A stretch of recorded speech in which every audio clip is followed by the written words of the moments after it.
Now, the effect that this conflict is having on the U.S. economy, it's been on for more than 6 months now, but it is still mixed. So if we look at U.S. worker productivity, that increased 1.4% in the second quarter. Now, that was faster than expected.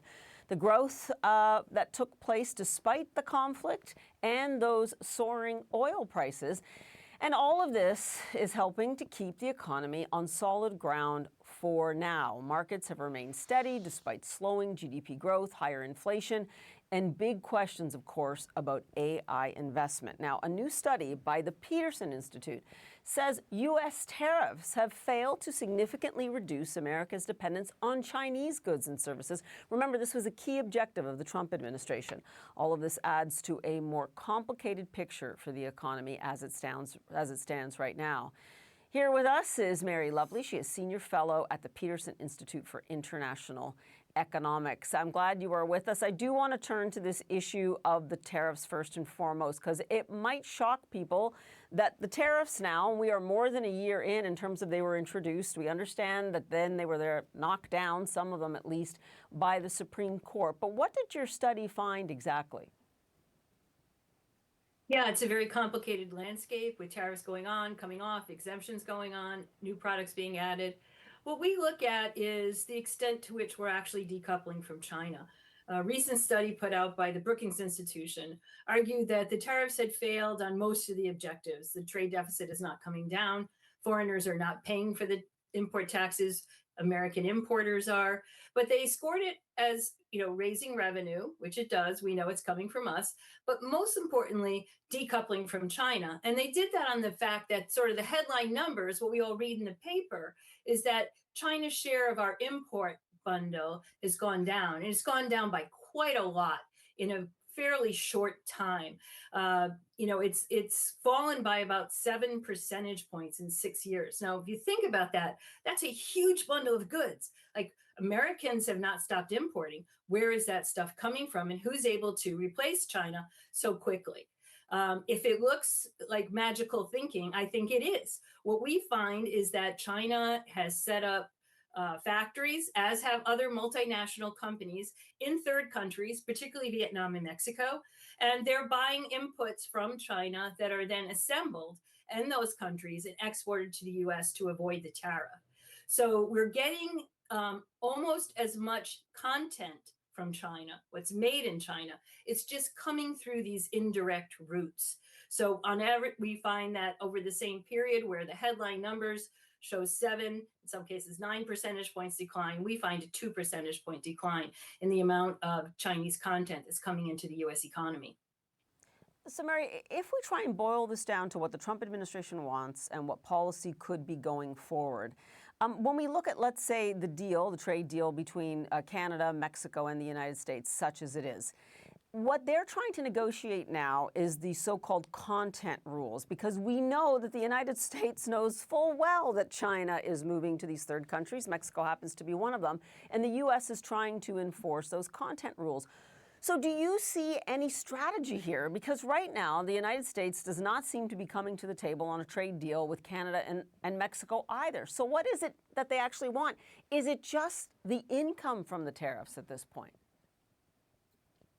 Well, President Trump does seem to really think that this is a good revenue raiser, which I think most economists would argue that it's not. It's inefficient. It falls more heavily on poorer segments of society. But he has dug down.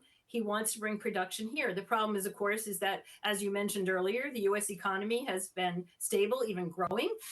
We can't do everything. We're going to have to import things that we can't do economically. We're not going to start making our own clothes in any large numbers anytime soon. So where is that going to come from? And how do we really protect ourselves? Where are the choke points? If we say we're decoupling from China for economic security, which is the rationale that's usually given, we need to ask, well, where do we need to buy insurance? Because it's costly. It's costing American businesses and their competitiveness. It's costing American consumers at the cash register. So where do we need? I think most Americans would say, hey, we don't want to be vulnerable to China or any other country having control of our production or our consumption, because they control the inputs that go into that. So let's focus on those things. The broad-based tariffs that the Trump administration has and is continuing to use simply don't meet that need. So we need to target. We're seeing some new kinds of instruments being used that show promise. So we're trying to get coalitions of countries who want to build new sources of critical minerals. And as you, I'm sure, no doubt know, China has been using its access to rare earths and permanent magnets as kind of a choke point to keep U.S. tariffs low. So that's their power over us. But moving forward, we're also seeing the FCC move on robots and drones and saying, hey, let's think about what we want to have in the future that we need to have reshored, or what we can work with allies on obtaining. So the strategy for economic security has to be more targeted. It has to be more cooperative with other countries. And tariffs are only one part of this larger strategy. It may include various aspects of industrial policy. For example, under the Biden administration, we did see some with semiconductors, and we're having semiconductors produced in this country now. So it's a whole host of responses to really rise to the occasion. Mary, some of these things have not been good for American businesses themselves, although they have risen to the challenge, as a lot of the results show. They are not speaking up to the White House. Why not? Well, that's a great question, and I don't think I can fully answer it. But I think that this has been a very polarizing administration. I think we all know that. And, no one wants to be on the wrong side of bullying. So I think that there's some caution. I think President Trump has also done things that have been positive for businesses' bottom line. They like that, and they want to be cooperative. I think that bringing companies in, listening to their constraints. Most countries, of course, want to have secure supply chains to their American customers, but trying to drive China out very quickly, as we may be seeing now, as you mentioned, in the USMCA renegotiation, doing that too quickly leaves businesses without any source. And alternative countries who want to provide this for the United States, they don't have the time to react. So just broad-based tariffs without a plan is just not working, and that's what we document.